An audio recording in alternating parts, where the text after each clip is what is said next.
बहुत शुक्रिया।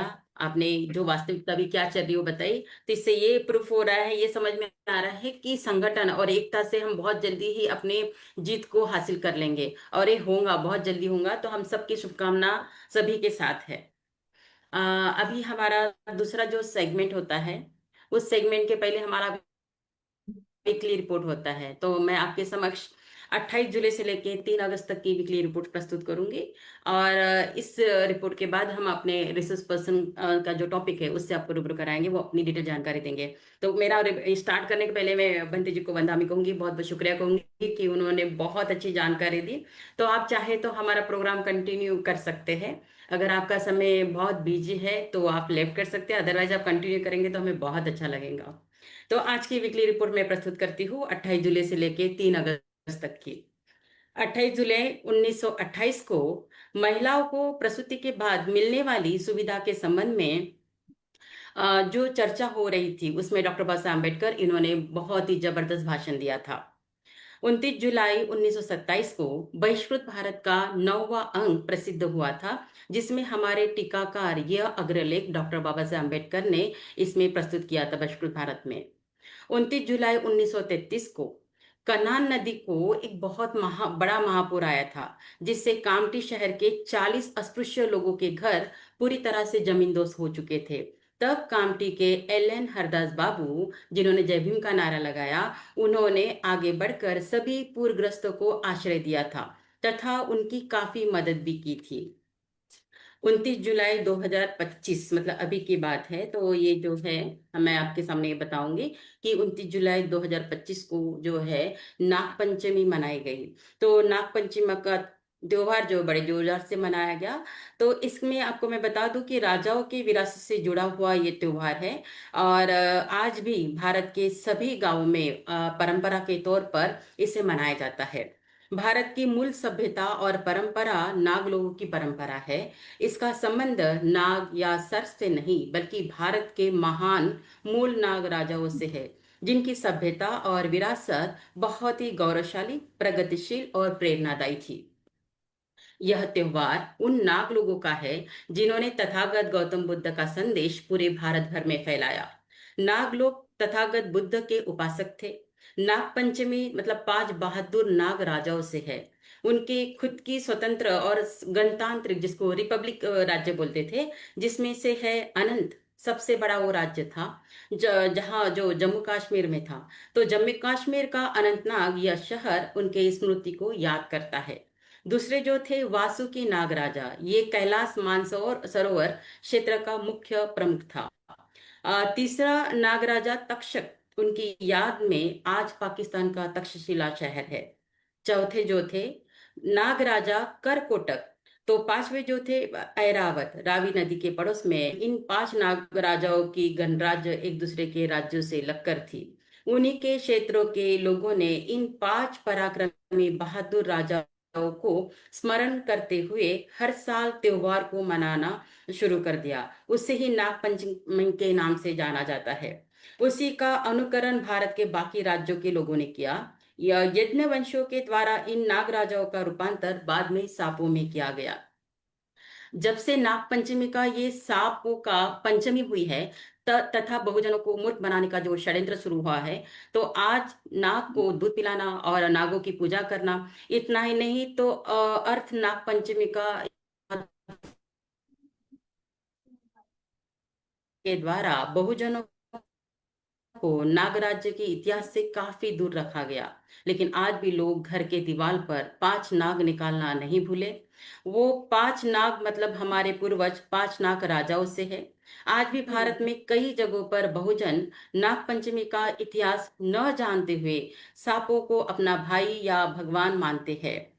और उनका उपास तथा पूजा करते हैं, तथा अज्ञान के अंधकार में वो डूबे हुए हैं। इस तरह नाग पंचमी की शुभकामना देते हैं, जो 5 राजाओं के जो गणराज्य राज्य हमारे इसमें थे, जिन्होंने गौतम बुद्ध के विचारों को सभी तरफ फैलाया था। 30 जुलाई को महत्वपूर्ण एक और दिन है, जिसमें अंतर्राष्ट्रीय मैत्री दिवस की आप सभी को मंगलमय शुभकामना देते हैं। तथागत गौतम बुद्ध ने हमें मैत्री भावना की शिक्षा दी है। संयुक्त राष्ट्र ने 2011 में 30 जुलाई को फ्रेंडशिप के डे करके घोषित किया, और यह तिथि पूरे विश्व स्तर पर मनाई जाती है। इस माध्यम से संयुक्त राष्ट्र पृथ्वी पर सभी लोगों के बीच आपसी समझ, सहयोग और एकजुटता को बढ़ावा देता है। यह सभी जातियों और देशों की मित्रता का सम्मान का दिन है। इसलिए 30 जुलाई महत्वपूर्ण दिन है। 31 जुलाई 1933 को पुणे करार पर जॉइंट पार्लियामेंट्री कमेटी में चर्चा हुई थी। 31 जुलाई 1937 को डॉक्टर बाबा साहब अम्बेडकर इन्होंने धुले यहाँ अपना भाषण दिया था।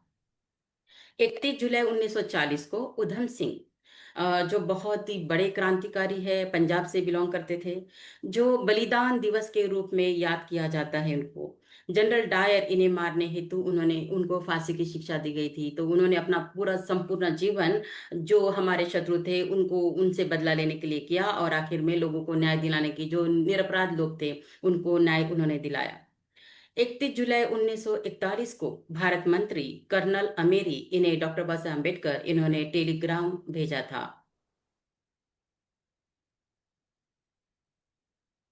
का आदेश पारित किया था। 1 अगस्त 1920 को लोक शाहिर अन्ना भाऊ साठे इनकी जयंती रहती है। उन्हें हम पूरी धमाविस की टीम की तरफ से विनम्र अभिवादन करते हैं। वो केवल 1.5 दिन ही स्कूल में गए थे, क्योंकि उनके शिक्षक ने उन्हें इतना सताया और परेशान किया कि वो फिर कभी स्कूल नहीं गए। लेकिन उन्होंने बड़े पैमाने पर साहित्य को लिखा है, समाज की उन्नति के लिए अपने आप को समर्पित किया है। उन्होंने अस्पृश्य समाज के विकास के लिए हमेशा प्रयास किए, और पूरे महाराष्ट्र में साहित्य सम्राट करके वो पहचाने जाने जाते हैं। बहुत उनका कार्य बड़ा है, और इसलिए पूरे महाराष्ट्र में अन्नाभाऊ साठे की जयंती बड़े जोर शोर से मनाई गई है। 2 अगस्त 1942 को भविष्य के संविधान में हरिजन आदि जाति की स्थिति कायम रहेंगी आदि 5 प्रश्नों पर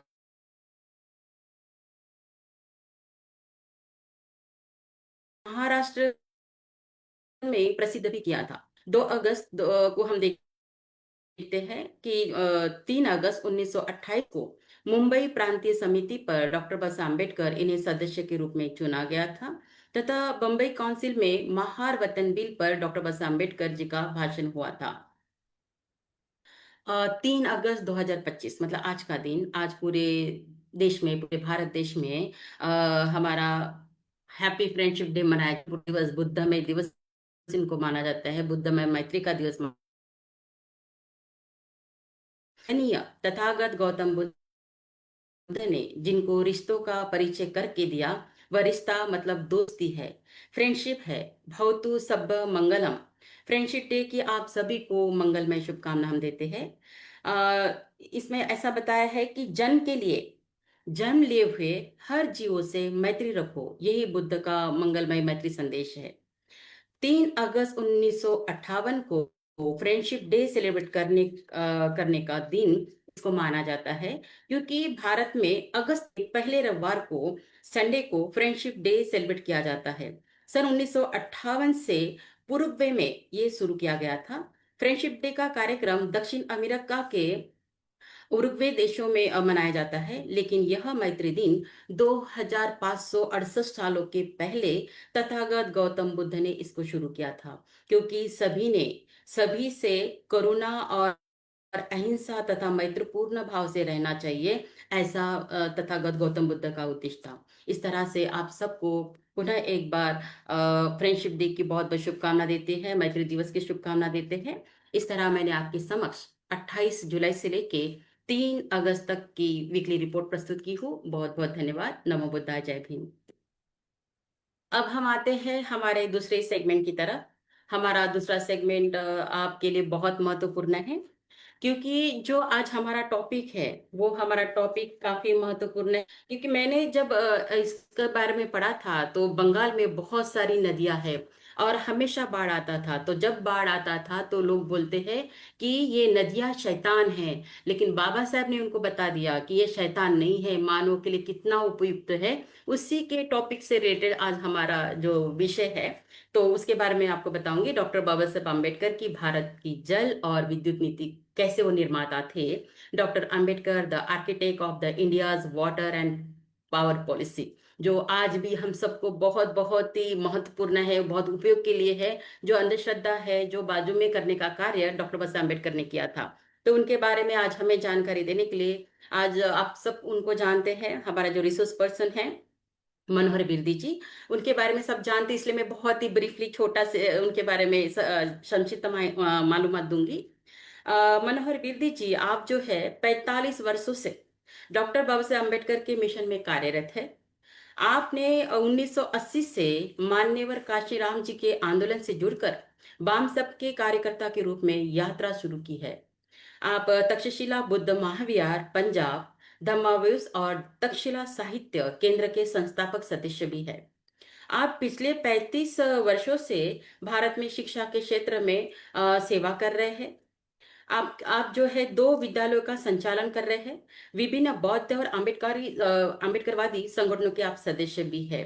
और कुछ सप्ताह के लिए आपने थाईलैंड में बौद्ध भिक्षु के रूप में दीक्षा भी प्राप्त की है।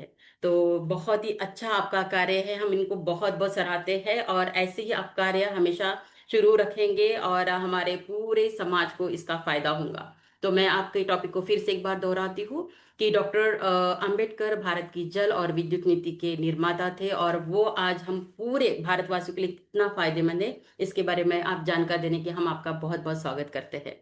मोस्ट वेलकम मनोहर बिरदी जी। धन्यवाद डॉक्टर सुजाता जी। कार्यक्रम शुरू करने से पहले हम वंदना करेंगे। नमो तस् भगवतो अरहतो सम्मा संबुद्धस्स। नमो तस् भगवतो अरहतो सम्मा संबुद्धस्स। नमो तस् भगवतो अरहतो सम्मा संबुद्धस्स। धम्मावेव देख रहे सारे धम्मोपासक उपासकों व्यूअर्स को नमो बुद्धा जय भीम। सबसे पहले तो हम पूज्य भंते जी का बहुत बहुत धन्यवाद करते हैं कि उन्होंने आज के दिन पर जो अपने प्रवचन बहुमूल्य प्रवचन दिए हैं, उनका बहुत बहुत धन्यवाद। तो आज का साथियों जो टॉपिक है, एक बड़ा स्पेशल टॉपिक है। बाबा साहब का जो कंट्रीब्यूशन, जैसे कि डॉक्टर सुजाता जी ने बताया कि डॉक्टर अम्बेडकर साहब का जो पावर एंड वाटर पॉलिसी में जो चीफ आर्किटेक्ट रहे हैं भारत के। वैसे तो हम सुनते हैं कि बाबा साहब के जो जनरल सुनते हैं कि बाबा साहब इंडियन कॉन्स्टिट्यूशन के निर्माता है, chief architect of Indian constitution, champion of human rights, champion of woman rights, great educationist. उन्होंने बहुत से स्कूल कॉलेजेस खोले और बहुत अपनी खुद इतनी बड़ी एजुकेशन ली, पीएचडी, डीएससी, डीलेट तक की डिग्रियां उन्होंने हासिल की। और रिलीजियस लीडर थे, और जहाँ जिस भी क्षेत्र में बाबा साहब गए हैं, उन्होंने वो उच्चतम क्वालिटी की, उच्चतम स्तर का उन्होंने शिक्षा प्राप्त की, उच्चतम स्तर का उन्होंने अपना योगदान दिया, अपनी क्वालिफिकेशन के हिसाब से, अपने मेंटल कैलिबर के हिसाब से। जो भी उनको ड्यूटी मिली, जो भी उनको रिस्पॉन्सिबिलिटी, जो भी उन्होंने मन में आया अपने समाज का उत्थान करने के लिए, अपने समाज का भला करने के, अपने देश का भला करने के लिए, उन्होंने हाईएस्ट लेवल पर और जो अपनी सर्विसेज दी है, उसका कोई सानी नहीं, उसका कोई कोई और कोई अल्टरनेटिव नहीं है। अगर वो मान लो वो अपने राउंड टेबल कॉन्फ्रेंस में गए, अगर वो कम्युनल अवार्ड उन्होंने लेके दिया, टू वोट्स सिस्टम उन्होंने लेके दिया, जहां भी गए। अगर बुद्धिज्म की बात हुए, उन्होंने इतना योगदान किया बुद्धिज्म के रिवाइव करने में, वो बोधिसत्व बने, वो बाबा साहब बोधिसत्व बने। तो ये भी एक बहुत बड़ी उपाधि है। मेरा ख्याल भारत में कोई ले पर्सन अभी तक बोधिसत्व नहीं बना। तो अलग अलग क्षेत्रों में बाबा साहब का जो योगदान अतुल्य है। और बड़ी हैरानी की बात है कि कुछ ऐसे क्षेत्र भी हैं, कुछ ऐसे एस्पेक्ट्स भी हैं, पहलू भी हैं, जहां बाबा साहब का इतना ज्यादा योगदान है का, पर उसको इतना हाईलाइट नहीं किया गया। आपको मालूम है प्यारे दर्शकों कि जैसे बाबा साहब को वाइसराय काउंसिल के एग्जेक्टिव मेंबर बने अंग्रेजों के समय में। 42 में जुलाई 42 को वो वायसराय काउंसिल के मेंबर बने। तो उस समय उन्होंने उनको लेबर डिपार्टमेंट का मेंबर बनाया। जो वायसराय काउंसिल के मेंबर होते थे वो सेंटर के मिनिस्टर होते थे। जैसे आज भारत में होम मिनिस्टर है, कैबिनेट मिनिस्टर जैसे फॉरेन मिनिस्टर हैं, तो जो वायसराय काउंसिल के मिनिस्टर होते थे वो एग्जेक्टिव काउंसिल के गवर्नमेंट ऑफ इंडिया के मिनिस्टर होते थे सेंट्रल गवर्नमेंट के। तो उनको लेबर डिपार्टमेंट वायसराय ने अलॉट किया। और उस समय जो लेबर डिपार्टमेंट था वो आज के लेबर डिपार्टमेंट की तरह एक इतना अनइम्पॉर्टेंट नहीं था। उस समय का लेबर डिपार्टमेंट बहुत बहुत वाइड इम्पोर्टेंट था। उसमें केवल लेबर ही नहीं थी, उसमें बहुत सारे डिपार्टमेंट आते थे। उसमें पावर आती थी, उसमें इंडस्ट्री आती थी, उसमें जो हाइड्रो इलेक्ट्रिक जड़ी पावर जनरेशन आती है, इरिगेशन आती थी, इंडस्ट्री आती थी, लेबर डिपार्टमेंट आता था। इस तरह अलग अलग डिपार्टमेंट से बहुत वास्ट डिपार्टमेंट के वो डॉक्टर साहब इंचार्ज थे, बाबा साहब डॉक्टर। तो उन्होंने जो अपना 7 जुलाई 1942 को जब वो बने, तो उस समय वर्ल्ड वार का समय चल रहा था। 1939 से शुरू थी वर्ल्ड वार। तो जो यूरोपियन कंट्री थे, एशियन कंट्री थे, जो दूसरे कंट्री थे, अपनी रिवाइवल का वर्ल्ड वार को लगे बहुत साल हो गए थे, अभी खत्म होने पर को थी। तो 1945 में ही तकरीबन खत्म हो गई थी। तो उसको अपनी इकोनॉमी को रिवाइव करने करने में लग गई थी सभी गवर्नमेंट, ब्रिटिश गवर्नमेंट भी, यूरोपियन सारी गवर्नमेंट भी, एशियन गवर्नमेंट भी, कि अपनी कंट्री को कैसे रिवाइव किए। तो उन कैसे जो उनका जो इंफ्रास्ट्रक्चर कैसे स्टेब्लिश किया जाए। तो उस समय भारत में बहुत बड़े एक प्लानिंग की जरूरत थी, बहुत बड़े एक साइंटिस्ट जो प्लानिंग मास्टर प्लानर की जरूरत थी। तो उस समय जो लेबर डिपार्टमेंट की इम्पोर्टेंस बहुत थी, क्योंकि भारत का जो जो वैसे जितना यूरोप का इंफ्रास्ट्रक्चर था तो वैसे था इंडस्ट्री, भारत की रेलवेज या रोड्स नहीं थी। तो भारत को तो शुरू से जीरो से सारा इंफ्रास्ट्रक्चर तैयार करना पड़ना था वर्ल्ड वार के बाद। तो वो जिम्मेवारी थी जो वो बाबा साहब डॉक्टर अम्बेडकर के कंधों पर थी, क्योंकि उनको लेबर डिपार्टमेंट का जो हेड थे। इससे पहले भी जो दौरान काफी इंडियन इकोनॉमी को रिवाइव करने की प्लान चल रही, जिसमें एक दो प्लान्स काफी मशहूर हैं। बॉम्बे प्लान उसको बोलते हैं, जेआरडी टाटा उसके इंचार्ज थे। एक पीपल्स प्लान थी, उसके मिस्टर बनर्जी उसके हेड थे। एक कांग्रेस प्लान थी, वो नेहरू एंड अदर्स लीडर जो कांग्रेस है उन्होंने प्लान किया था। पर उससे कोई भी प्लान जो भारत की जो अर्थव्यवस्था है, जो दशा है, इकोनॉमी है, उसको कंट्रोल नहीं कर सके थे। तो उसके लिए जब बाबा साहब डॉक्टर अम्बेडकर बने, मिनिस्टर बने, तो उन्होंने इसको रिकंस्ट्रक्शन करने के लिए दो कमेटीज बनाई, पावर को और जो वाटर मैनेजमेंट के लिए दो वेरी इंपॉर्टेंट सेंट्रल गवर्नमेंट की कमेटीज बनाई। एक का नाम था reconstruction committee of the council, RCC से शॉर्टकट बोलते हैं।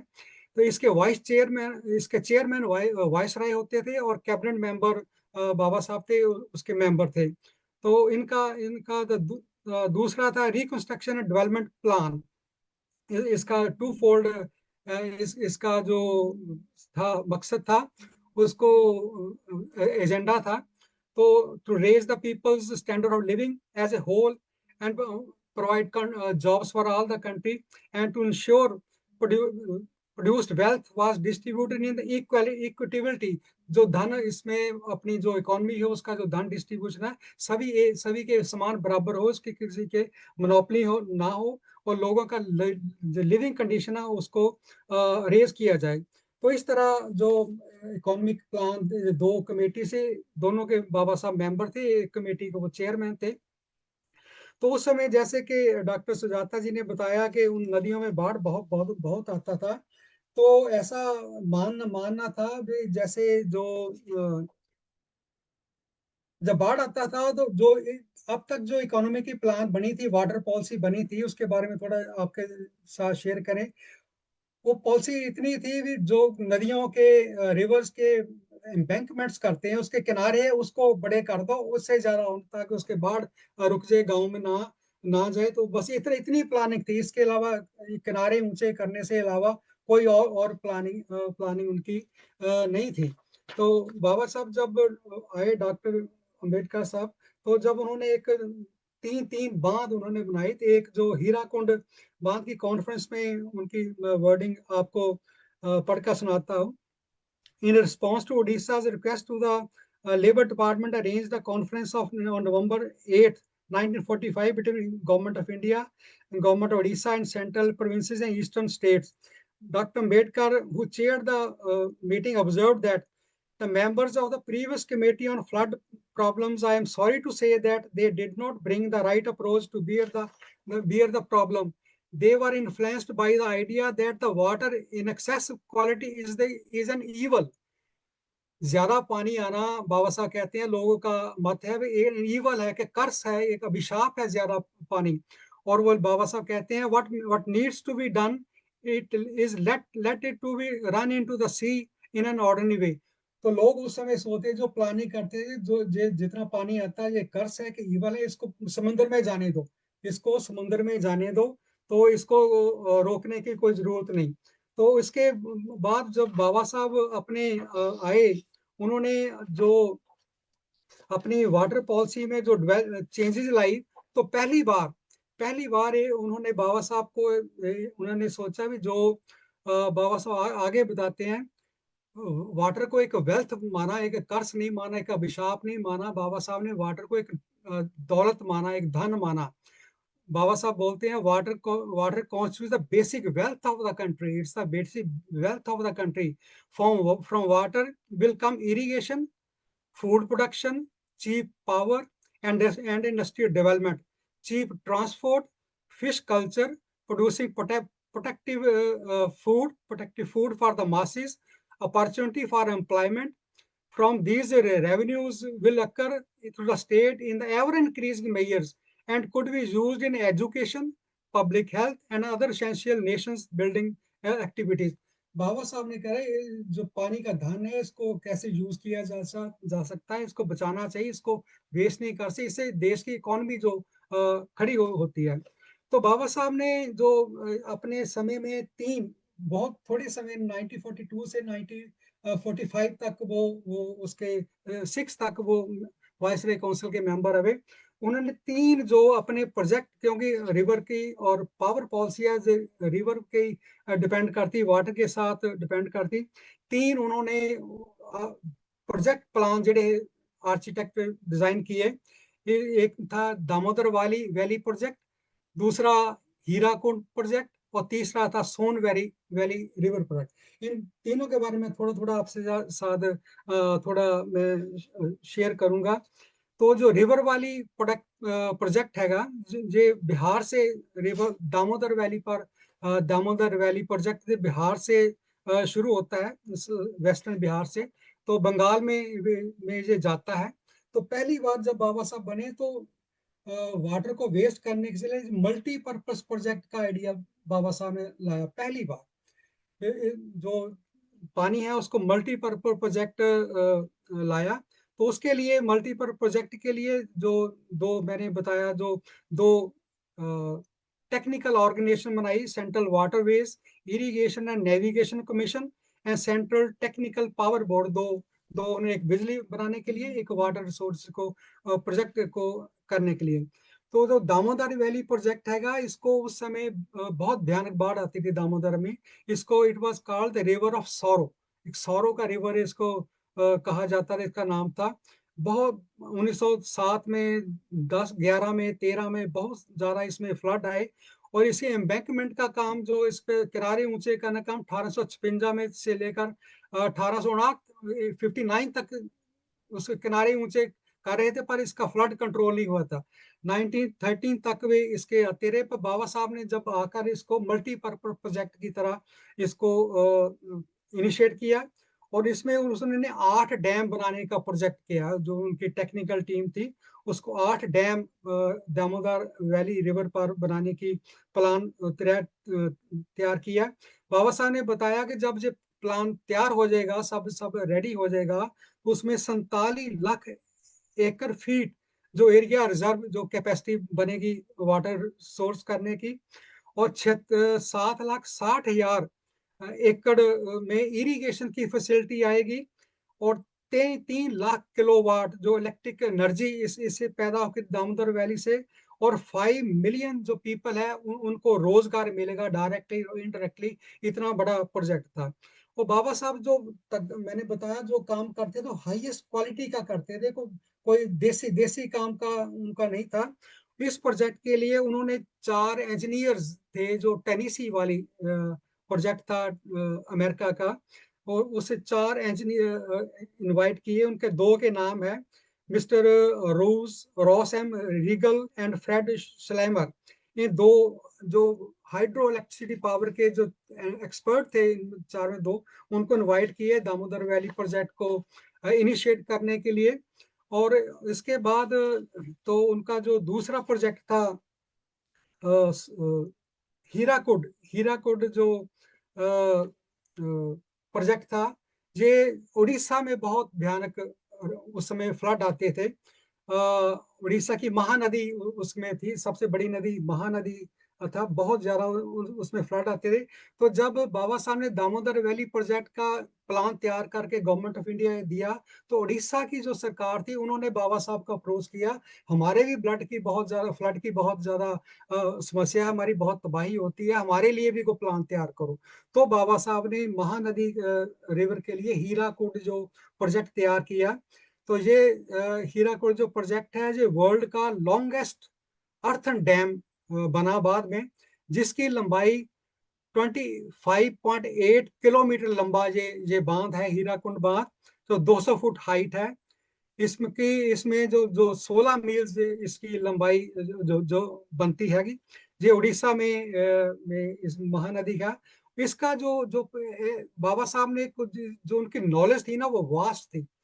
कोई कॉन्स्टिट्यूशन या लॉ की डिग्री तक नहीं, बहुत से विषयों के पर उन्होंने अपनी स्टडी की थी। बाबा साहब जब अमेरिका में पढ़ने गए, कोलंबिया यूनिवर्सिटी में गए, तो वहाँ उन्होंने टेनिसी वैली रिवर, एक बहुत बड़ी वहाँ ऐसा मल्टीपर्पज प्रोजेक्ट है, टीवी से तो बोलते हैं टेनिसी वैली रिवर, वो मसूरी, मियामी या टेनिसी, 3 रिवर्स को जोड़कर एक प्रोजेक्ट तैयार किया। तो बहुत बड़ा वो प्रोजेक्ट का, उसकी उसके तर्ज पर बाबा साहब ने अपना जो प्लान किया, उसके तर्ज पर टेनिसी वैली रिवर के प्रोजेक्ट पर महानदी वैली का जो प्रोजेक्ट बाबा साहब ने तैयार किया आर्किटेक्ट्स को लेकर, जो डिजाइनर को लेकर।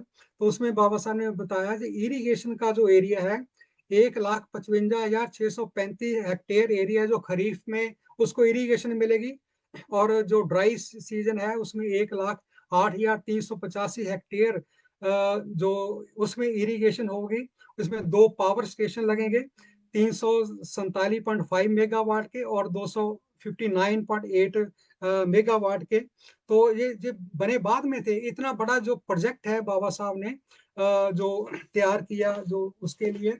इसी तरह बाबा साहब ने सोन नदी के लिए भी अपना जो प्रोजेक्ट तैयार किया। तो उसके लिए जो एक्सपर्टीज बाबा साहब ने अमेरिका से ली। इसी तरह जब ये प्रोजेक्ट तैयार किए गए कंट्रोल, जब जो इसमें जो लोग उजड़ के गए, उसके रीसेटलमेंट की पॉलिसी है, वो भी उसका भी बाबा साहब ने बहुत ज्यादा ख्याल रखा। उन्होंने ये प्रपोज किया कि लैंड फॉर लैंड, जिनकी लैंड डैम्स में आ गई है, नदियों में आ गई है, जो एरिया में डेवलपमेंट आई है, उसके बदले उनको लैंड दी जाए, और उसके अलावा जो सफिशिएंट मुआवजा दिया जाए। तो कितने मिलियन लोगों का जो कंपनसेशन मिली, बाबा साहब ने उनका खास ख्याल रखा, उनको रोजगार का प्रबंध किया, उनको लैंड फॉर लैंड उनको प्रोवाइड की। तो इस तरह उन्होंने और ये भी सभी को एम्प्लॉयमेंट की मिले, ऐसा भी उन्होंने किया। तो पावर प्रोजेक्ट की अगर हम बात करते हैं, तो उस समय जो इलेक्ट्रिसिटी का भी, क्योंकि इकोनॉमी डेवलप हो रही थी, वर्ल्ड वार खत्म हो चुकी थी, तो उसमें नई नई इंडस्ट्री प्लांट लग रहे थे, फर्टिलाइजर प्लांट लगे थे, तो बहुत ज्यादा पावर की, इलेक्ट्रिसिटी की बहुत जरूरत थी। इसलिए उन्होंने जो जो डैम्स पर जो मल्टीपर्पज डैम्स बनाए हैं, उसमें पावर प्रोजेक्ट लगाए। जैसे भाखड़ा डैम है, इसमें बिजली पैदा होती है, इन पर भी जो दामोदर वैली पर जितने 8 डैम बने, सभी में जो बिजली पैदा होती है, महानदी पर जो 2 डैम बने हैं उस पर बिजली पैदा होती है। तो बाबा साहब ने बिजली पैदा करने का भी बहुत अच्छा इनिशिएटिव लिया। तो उसके लिए जैसे मैंने बताया उन्होंने सेंट्रल इलेक्ट्रिसिटी अथॉरिटी का बोर्ड तैयार किया। तो उसलिए क्योंकि जैसे बाबा साहब बहुत हाई क्वालिटी का सर्विस देते थे, हाई क्वालिटी की मैनेजमेंट करते थे, तो इस अच्छी अच्छी तरह उन्होंने बिजली का, क्योंकि टेक्निकल काम है, इसके बहुत ज़्यादा हैवी मशीनरी चाहिए होती, बड़े एक्सपर्ट टेक्नीशियन चाहिए, इलेक्ट्रिकल इंजीनियर चाहिए। तो बाबा साहब ने अपने इंजीनियर्स को ट्रेन करने के लिए 10 इंजीनियर्स को फॉरेन में भेजा, जिसमें 4 जो इंजीनियर्स थे वो यूके यहाँ इंग्लैंड में भेजे। 4 इंजीनियर्स बाबा साहब ने as a law labour department के मिनिस्टर होते, वायसराय काउंसिल के मेंबर होते। 4 जो engineers Tennessee Valley Authority USA में भेजे। 2 इंजीनियर्स कनाडा भेजे with Ontario hydro electric power commission के पास ट्रेनिंग करने के लिए। और जे बाबा साहब ने 10 जो इंजीनियर थे वो वहाँ कनाडा में फॉरेन में भेजे, इंग्लैंड करके। एक और सिस्टम बहुत, इसके अलावा 2 और इनिशिएटिव बाबा साहब ने एज इलेक्ट्रिकल प्रोडक्शन के लिए। तो उन्होंने किया भाई, एक ने लेबर डिपार्टमेंट ने लिया, पावर सप्लाई डिपार्टमेंट को इनिशिएट किया इंडिया लेवल पर। और दूसरा अकाउंटिंग प्रिंसिपल्स को सेटअप किया, जो पूरा इनकम एक्सपेंडिचर प्रॉफिट लॉस सारा अकाउंटेंसी देखे। ये भी 2 ब्रांचेस, एक पावर सप्लाई की और अकाउंटेंसी की जो ब्रांच इलेक्ट्रिसिटी में इंडिया लेवल पर उन्होंने किया। और ये दोनों जो उन्होंने बाबा साहब ने London electricity act of 1925 and electricity supply act 1926, जो लंदन सप्लाई करता है, जो उनका मैनेजमेंट का सिस्टम है, वो बाबा साहब ने स्टडी करके उसको वहां लागू किया। इलेक्ट्रिसिटी में एक और बाबा साहब की बड़ी रेवोल्यूशनरी योगदान है, ग्रिड सिस्टम। ग्रिड सिस्टम पहले पहले लोकल जो इलेक्ट्रिसिटी का था इंतजाम, वो लोकल सिस्टम पर होता था। बाबा साहब के आने पर इसको लार्ज स्केल पर किया। और तब बाबा साहब ने ग्रिड सिस्टम का रिकमेंड किया। यही ग्रिड सिस्टम इंग्लैंड में उस समय चला था, अभी भी चला था। तो बाबा साहब ने बताया जो ग्रिड सिस्टम है उसको कलेक्टिव लेवल पर लार्ज स्केल पर जो ग्रिड बनाते हैं, वो वहां से जो बिजली है ये प्रोड्यूस करनी सस्ती है, ट्रांसफर करनी सस्ती है, ट्रांसमिशन करना सस्ता है, मेंटेन करना सस्ता है। उसको आगे सब स्टेशन में भेज सकते हैं। सब जो उसको चीप पड़ेगी, सस्ती पड़ेगी, प्रोड्यूस करनी भी सस्ती पड़ेगी, और बेचनी भी सस्ती पड़ेगी, खरीदार के लिए भी सस्ती पड़ेगी, प्रोडक्शन भी इजी होगी, ज्यादा मात्रा में होगी, उसकी वेस्टेज भी कम होगी। इस तरह ग्रिड सिस्टम जो बाबा साहब ने किया, उसका ट्रांसमिशन जो लॉस होता है वो भी बहुत बहुत कम होगा। तो वही जो ग्रिड सिस्टम है आज भारत में वो चल रहे हैं।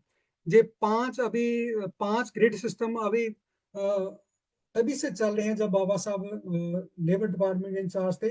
आज जो 5 ग्रिड सिस्टम भारत में चल रहे हैं, उस समय से वो northern grid, western grid, southern grid, eastern grid, north and eastern regional grid, ये 5 ग्रिड सिस्टम जो बाबा साहब ने के समय से शुरू हुए थे, आज भी भारत में ये सिस्टम चल रहे हैं।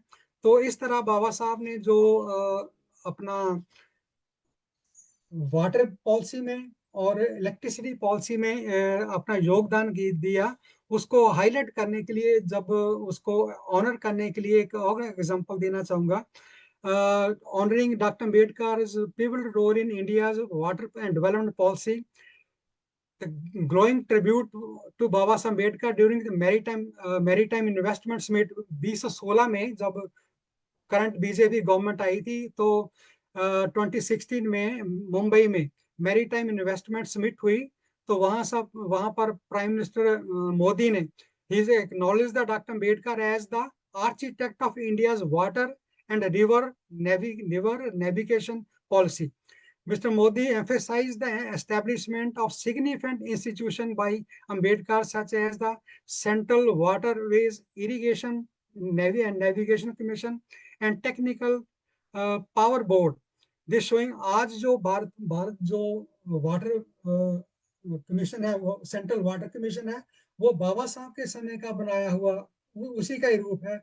जो बाबा साहब ने जो टेक्निकल इलेक्ट्रिसिटी के बोर्ड बनाया था, जो आज भी जो टेक्निकल बोर्ड है इंडिया का, वो उसी की पैटर्न पर चल रहा है। इस तरह ये बाबा साहब ने ये दो फील्ड में काम किए। बाबा साहब ने पानी के जो क्षेत्र में और बिजली के क्षेत्र में जो योगदान दिया है, बहुत ही अतुल्य है, बहुत ही स्मरणीय है। इसका बहुत कम योगदान मेंशन किया जाता है हमारे इसमें काफी बुक्स भी हैं। एक बुक मैं जरूर आपके साथ शेयर करना चाहूंगा। ये बुक है doctor Ambedkar's role in economic planning, water and power policy. इसके राइटर हैं डॉक्टर सुखदेव थोराट। ये इसकी पॉलिसी है, मैं सभी को रिकमेंड करूंगा ये जरूर पढ़ें, डॉक्टर सुखदेव थोराट की। ये बहुत बड़े रिसर्च स्कॉलर हुए हैं डॉक्टर सुखदेव थोराट। ये यूनिवर्सिटी ग्रांट कमीशन के चेयरमैन रहे हैं, यूजीसी के चेयरमैन रह गए हैं, अमेरिकन यूनिवर्सिटी के विजिटिंग प्रोफेसर रहे हैं, बहुत बड़े इकोनॉमिस्ट हैं भारत के। इसमें इस बुक में सारा जो बाबा साहब का जो वाटर पॉलिसी का और इलेक्ट्रिसिटी पॉलिसी का और इकोनॉमिक प्लानिंग का जो उनका कॉन्ट्रीब्यूशन है, इसमें बहुत अच्छी डिटेल है। बाबा साहब ने जो भी अपनी वायसराय को या गवर्नर को कॉरेस्पॉन्डेंस लिखी है, सभी इसमें रेफरेंस है, सभी फाइल्स नंबर है, सभी इसमें डॉक्यूमेंट्स है। बहुत अच्छी किताब है। और सिर्फ बाबा साहब की वाटर एंड जो इलेक्ट्रिसिटी पॉलिसी है, जो उसका रोल है, मैंने बहुत कम 1-2% मैंने ये बुक 2016 में पढ़ी थी। और आज का आपके साथ शेयर करने के लिए ये मैंने दोबारा फिर 2025 में दोबारा दोबारा पढ़ी, ताकि मुझको रिफ्रेश हो सके। और ये दामोदर वैली का प्रोजेक्ट, जब बुक पढ़ने से पता चला बाबा साहब ने कितनी तेजी से ये काम किया। ये सारा प्रोजेक्ट दामोदर वैली के चार चार साल में कंप्लीट हो गया। बने तो बाद में, सारा सारा कुछ बाद में हुआ। वहां अगर तुंगभद्रा एक डैम है हैदराबाद और मद्रास गवर्नमेंट के बीच, तुंगभद्रा डैम को बनने में 20 साल लगे। जो जो बार 20 साल बने। इसी तरह रंजीत का सागर का हम डैम देखते हैं, उसका भाखड़ा डैम बनने को कई कई साल लगे। और कृष्णा सागर डैम एक बना है, उसको 10 साल से ज्यादा समय लगे। तो बाबा साहब ने 1942 से लेकर 1946 इतना इंफ्रास्ट्रक्चर तैयार कर दिया कि सारे डैम अभी कंप्लीट है, किसी में कोई कमी नहीं है, और वर्ल्ड क्लास डैम जगह बहुत बड़ा योगदान है। इस तरह बाबा साहब ने जब से, क्योंकि बाबा साहब एक प्लानिंग मिनिस्ट्री चाहते थे, जो लॉ मिनिस्टर बने, वो प्लानिंग, बहुत बड़े प्लानिंग थे, बहुत बड़े नीति कार्यकर्ता थे बाबा साहब। तो नीति वो चाहते थे, पर वो नहीं मिला उनको। तो ये प्लानिंग उनकी एक्सट्रीम प्लानिंग, गुड प्लानिंग के वजह 3 डैम दामोदर वाली, हीराकुंड और जो सोन वैली रिवर है, बहुत जल्दी कामयाब हुए। और उस समय के गवर्नर लॉर्ड वेबल ने बहुत इंटरेस्ट किया।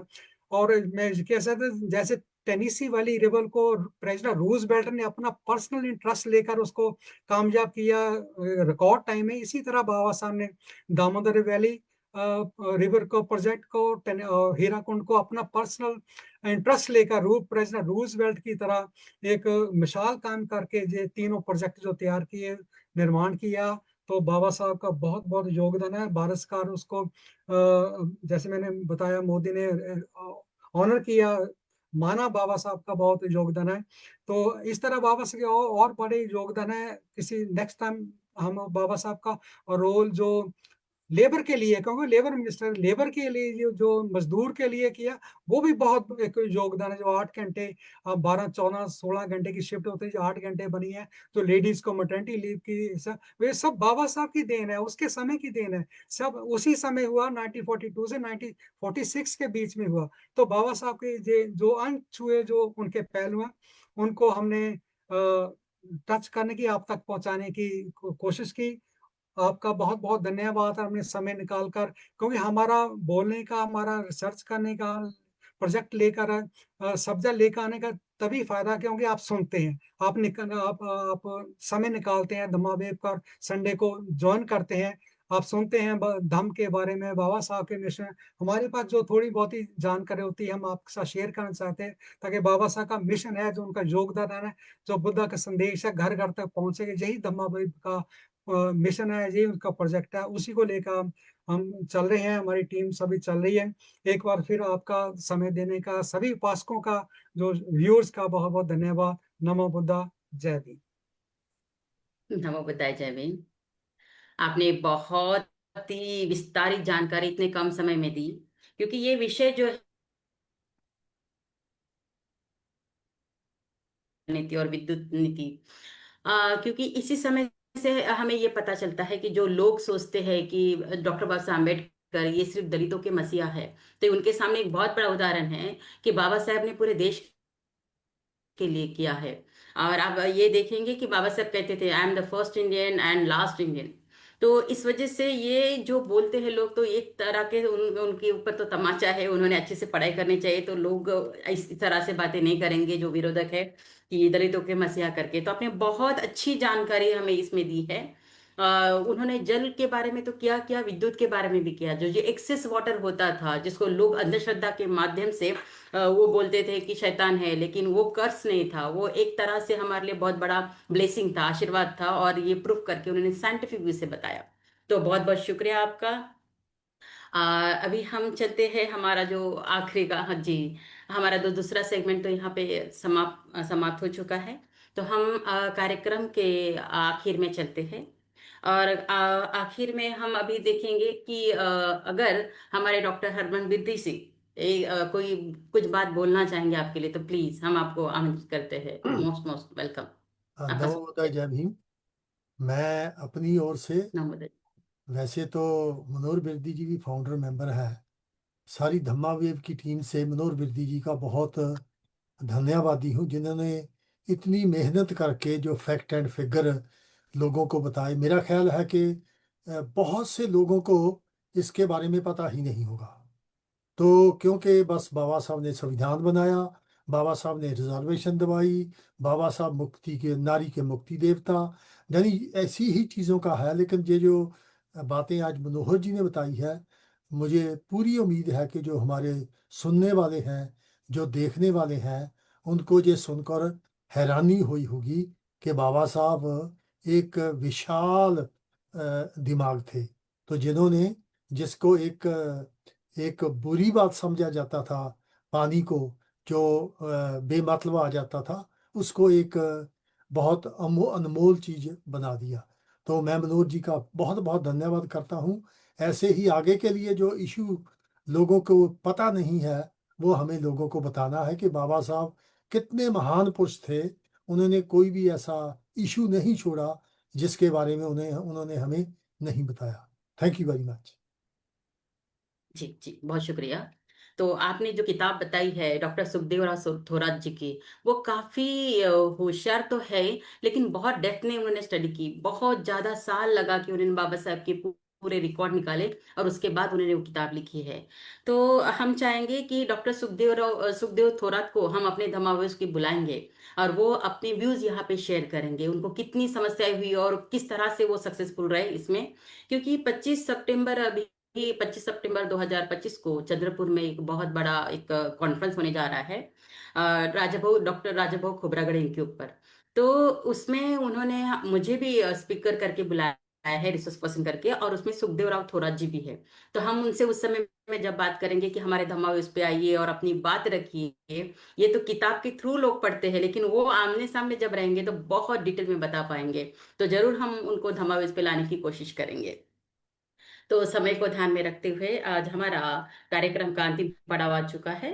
और अंतिम पड़ाव जो होता है, हम धम्म पालन गाथा से करते हैं। So put your hand together. मैं धम्म पालन गाथा अभी प्रारंभ करती हूँ। नत्थि में शरणं अयं, बुद्धो में शरणं वरं, एतेन सच्च वचेन होतु मे जय मंगलम्। नत्थि मे शरणं अयं, धम्मो मे शरणं वरं, एतेन सच्च वचेन होतु मे जय मंगलम्। नत्थि मे शरणं अयं, संघो मे शरणं वरं, एतेन सच्च वचेन होतु मे जय मंगलम्। नमो बुधाय, नमो धम्माय, नमो संगाय। साधु साधु साधु। बहुत बहुत धन्यवाद डॉक्टर सुजाता जी, आपने बहुत अच्छा सारा प्रोग्राम चॉकआउट किया, बड़ा अच्छी तरह किया। तो थैंक यू। अंत में मैं फिर एक बार आपका बहुत धन्यवाद करता हूँ, बंटी जी का धन्यवाद करता हूँ, और खास करके जो हमारे व्यूअर्स हैं, हमारे लिसनर्स हैं, उनका बहुत तहे दिल के धन्यवाद। हर संडे को वो अपना समय निकालते हैं। तो मिलते हैं नेक्स्ट संडे को।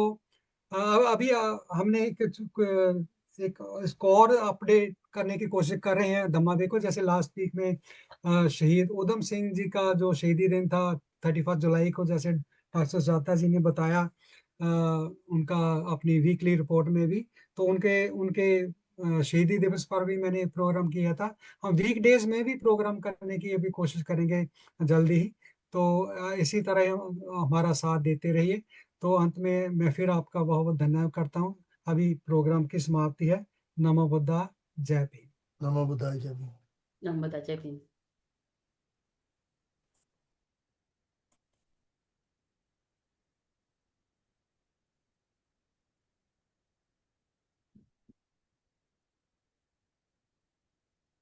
आप सर आनंद सर को बता दीजिए ना। नहीं, मैं कर रहा हूँ फिर। ओके।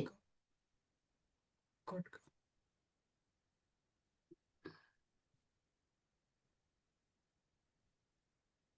हाँ, आप थोड़ा करिए कंटिन्यू, मैं उसको उनको कांटेक्ट करता हूँ।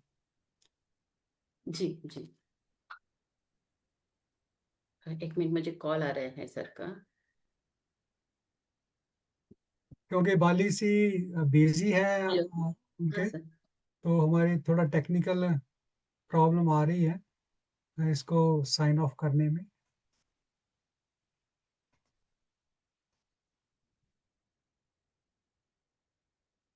तो इसके लिए हम क्षमा चाहते हैं।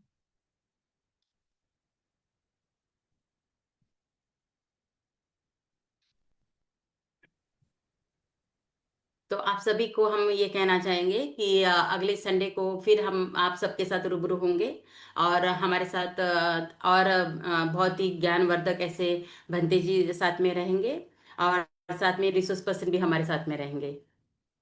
तो आप सभी हमारे साथ जुड़िए पूरे फैमिली के साथ। बहुत बहुत धन्यवाद। नमो बुद्धाय, जय भीम सभी को।